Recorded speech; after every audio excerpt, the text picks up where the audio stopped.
Yo, what is going on, everyone? It is your boy, the Master of Coin, and today we are back with another case study. And guys, I am so excited to share with you this case study because this is actually one of my personal best risk to reward trades that I have ever marked up, I have ever taken, and I'm so excited to share this with you guys because I believe this trade does have a potential to hit a 1 to 500 risk to reward. You see, at the time of recording, this trade that we're going to go through today is currently floating, forget it, to exact current price of Bitcoin, is currently floating, family, at a 1 to 251 risk to reward. Meaning, you risk 1%, you will have made 251% on a position like this, assuming you hold the volume, throughout. Myself, I did close partials, I did have taken some volume off the table.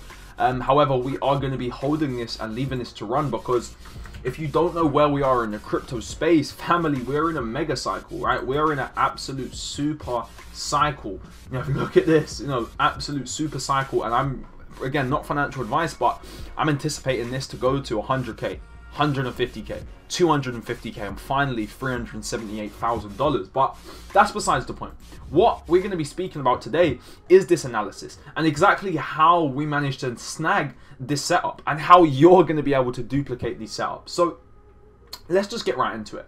So when we're going to get into it, of course, I do have the before and after screenshots to show you with the timestamps as well, when it was executed back on the 6th of March. At 4:45 GMT, and you can see obviously this was the entry we played. Now again, we're going to get into everything, exactly what we saw, exactly why we took the position here rather than here, and exactly the thought process we had when we was taking this trade. So first things first, right, we're just going to go ahead and rewind the chart to exactly where we took the trade and exactly what we was looking at. Now, I'm just going to rewind this back all the way on the M1 just so you can see exactly when we entered it. Again, that was the entry.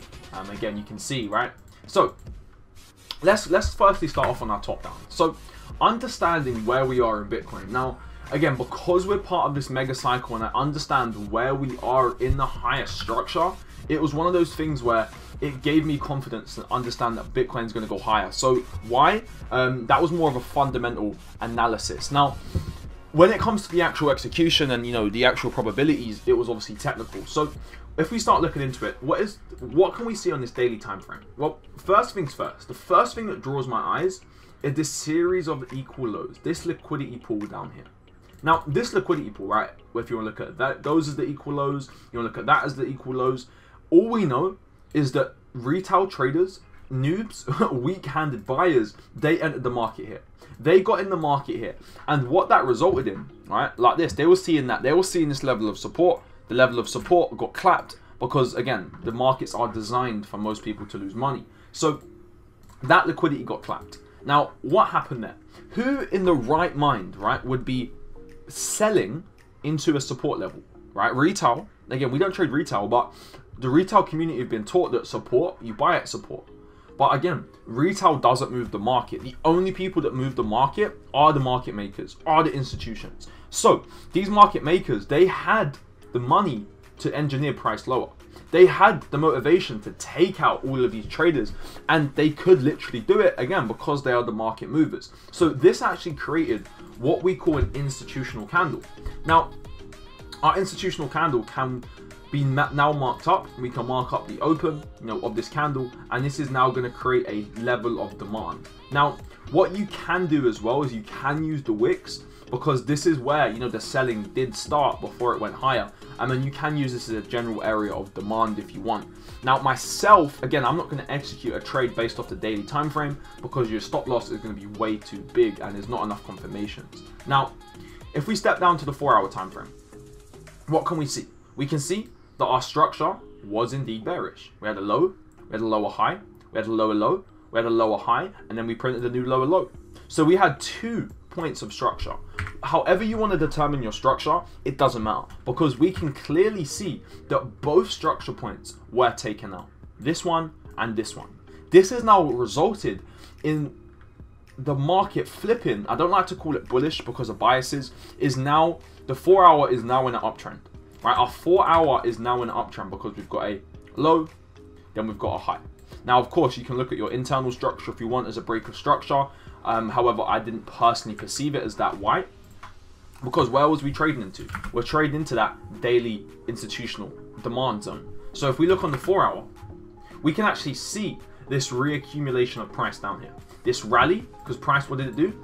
It came up here. We had a increase of demand. Demand was introduced into the market here, where again, institutions, they took price lower before driving price higher.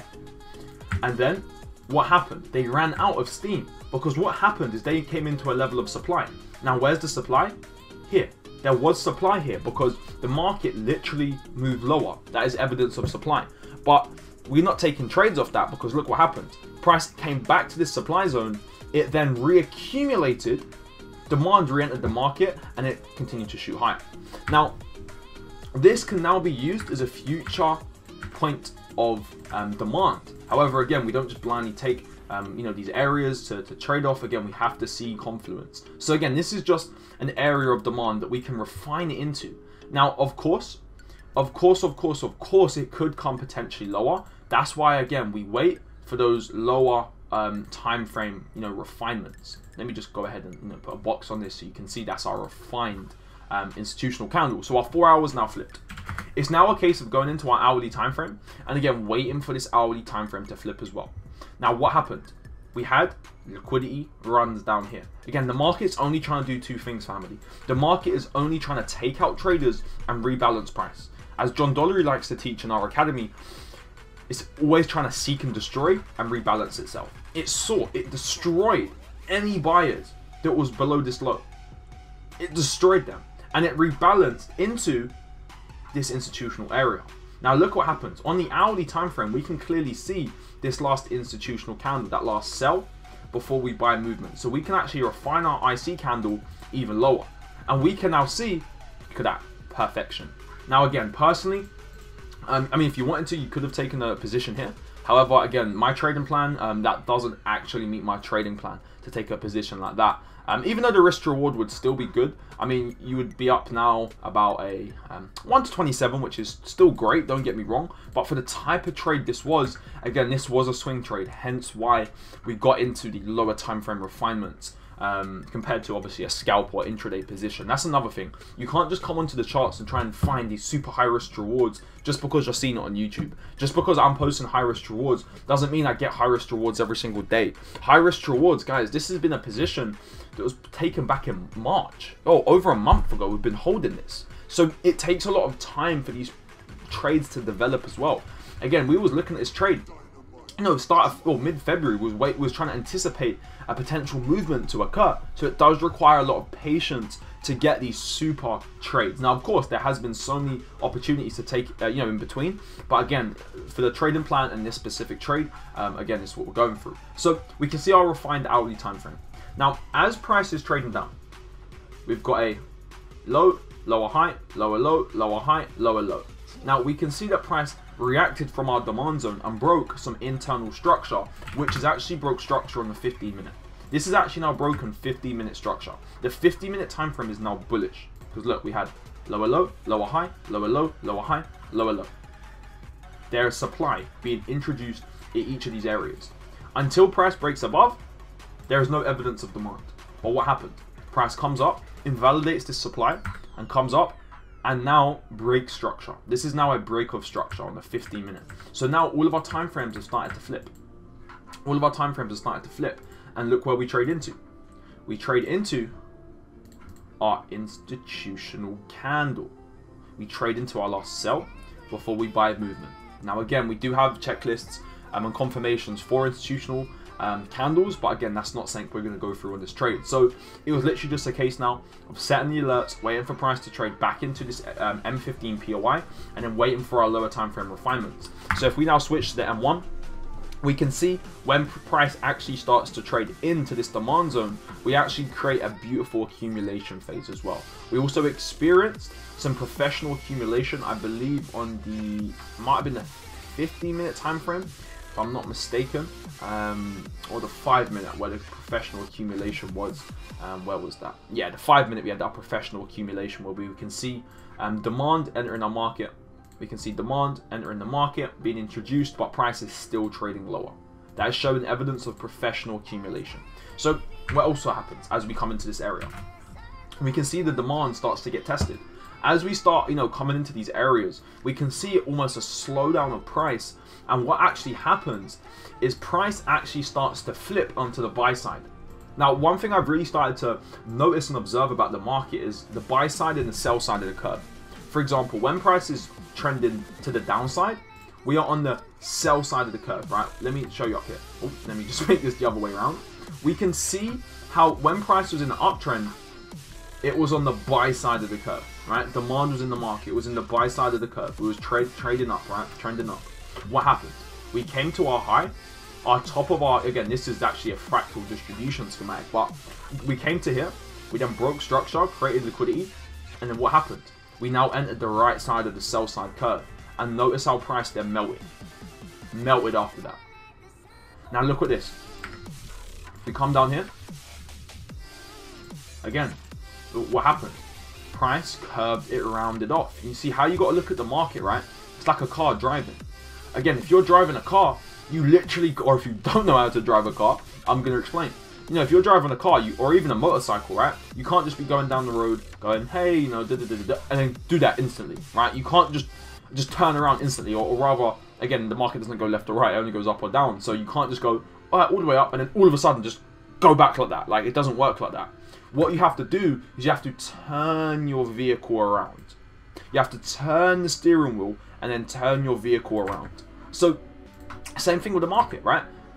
Demand and supply, it has to be induced in certain ways, right? The market is never random. Every single move on the market is very intentional. I want you guys to understand that. There's no randomness to the market. If you're getting stopped out a lot, it's not because the market's rigged against you, it's because you're wrong. It's simple as that. And you got to understand that trading is 90% psychology, because you've got to reprogram your mind. Instead of focusing on being right and wrong, you got to focus on probabilities. You got to focus on looking at the facts, looking at looking at what the actual market's showing you rather than what you feel like the market's going to do. But anyway, what do we see? We see price trade in, lower low, lower high, and then create a lower low. We see price trade up, come back, retest our prior demand, and then we finally break that structure. So after it's broke that structure, after prices broke that structure, what do we see? We now see it pull back into our bullish range, or obviously our uptrend range. And now we had a few different POIs of where we wanted to take this position from. So we did have obviously our institutional candle here. And then we obviously had this lower one down here as well, if we want to really refine it. Again, as shown on our entry, again, you can see the time and date stamp up here on the top. So again, we had these both positions and we was ready to take the risk on both of these ones. Now, the reason we actually decided to take the risk up here, even though there was imbalance in there, is because look, I knew the risk to reward on a trade like this is going to be absolutely insane. So I'm happy to take a 1R loss on a higher POI like this. And if I get stopped out, I'll just re-enter down here. It's not really that deep. Stop focusing on trying not to lose and start focusing on trading what the market gives you. Again, we're in the business of trading, right? Not being right or wrong. So that was the entry, that was the trade, that was the fill. And then from there, it was literally just a case of rallying. Now, obviously targets, right? Targets. So what are our targets? Why are we obviously targeting higher prices? So first things first, on the, I believe it was the, and now again, notice where we are. We're in a daily POI. Remember, we started off on the daily time frame. We reacted off the daily time frame and executed on the 1 minute. Only because we're on the daily time frame. Only because we're in a daily POI, that's the only reason why we can have a daily target. You can't go on the M1 time frame on the 1 minute and be looking for daily targets. No, whatever time frame your trade's based off, stick to your targets with that time frame. So because this was a daily time frame, I know I could have targets much higher. A couple different targets. We have a series of low resistance highs here. We have low resistance highs, which acts as a potential magnet for price. What else do we have? More low resistance highs. What else do we have? More low resistance highs. There's a lot of liquidity being generated here. Now, literally, all these low resistance highs was a very, very, very nice setup as well. Again, there's even more targets as well. We have more low resistance highs up here, and we obviously have liquidity from any prior sell orders that are up here. So from there, it was just a case of just allowing price to react. And it also came into the M15 institutional candle as well, which was added confluence on this setup as well. So, I mean, you could have took it off the M15, but again, I like to refine my trades. And yeah, from there, it was literally just a case of just being patient and just allowing price to do its thing. It took off. And yeah, we can see that literally price has been doing an absolute madness. Now, of course, on trades like this, when you're managing your trade, you're going to have to obviously have your devil's advocate positions. Of course, you're going to have to take partials at certain areas. Again, I'm not claiming that I held the entire volume for this whole thing. Of course not, right? Anyone who claims they hold the entire volume for 1 to 100 trades are probably capping, I'll be real. Because again, like when this setup is playing out, of course, I can have all the conviction in my mind that it's going to go higher, and I can have all that probability and all the favor in the charts, but at the end of the day, no one really knows. You know, no one really knows deep down. So you got to take your partial profits at certain areas, but of course we do leave a substantial amount of volume on for the trade to obviously go. And that's the thing, right? Even if you were trading like, even if you got like 1% volume running, right? Obviously you'd have more than that running, but on a 1 to 250 R&R, like, come on now, you can't be greedy, you know what I'm saying? And from there, it was just a case of just holding, because look, we had no breaks or structures, bullish order flow was there, and it was just a case of being patient with it. Of course, we had this greater pullback down here, but again, it was just having that confidence in the setup, marking up your demand zones, having that confidence in what you see, and just allowing price to do its thing. As we can see, you know, price has literally been on an absolute tear up ever since. You know, we had areas down here was trying to get a position. Obviously couldn't get a position down here, but we did actually manage to snag this position on the M15 time frame. I'll go through this just for the sake of the video, but again, this is not a super risk reward, just to show you again that not every trade is a super R&R trade. But if we keep this simple, whilst we're here, again, we had bullish order flow, higher high, higher low. All of this is a complex pullback. What do we have? We had a generation of trendline liquidity being formed here. Right, we had that trendline liquidity being formed. So if I replay this, we had that trendline liquidity there, inducing a lot of noobs, inducing a lot of people to buy it. They think, oh, you know, break a structure, let's go, let's go, let's go. Whoop, nope. Price comes in, takes everyone out. It then gave us a, I believe it was the was it the M1? What time frame would we find? Yes, sorry, the M1 time frame. We've got our last little POI, which again was technically the open of that last sell to buy candle as well. And yeah, we can see obviously on the M15 time frame it came in. I wasn't actually looking at the charts too much when it come to the M1 time frame, simply because I was just busy. That's something I'll do as well. Equal highs up here. Like if I'm busy, I'm not going to really scale down to the M1 time frame. Sometimes I'm just happy, you know, with even a 1 to 5, even a 1 to 10. I mean, this at the time of recording is floating. What is floating now about a 1 to 13, which is still phenomenal, holding full volume on this position at the moment. We will probably close at least 10% of the volume in a second after this recording, and then just keep holding for higher prices. Yeah, but with that being said, family, I hope you enjoyed this video. There was a lot more that went into this that higher trade, but again, I'm sure you guys understand we can't get into every single confirmation on that because it will take too long. But as long as you're focused on the basics, you'll be fine. But I hope that gave you guys a lot of insight into high risk reward trading. But just remember, guys, just because you see high risk rewards all over YouTube, all over Instagram, doesn't mean you have to be taking them all the time.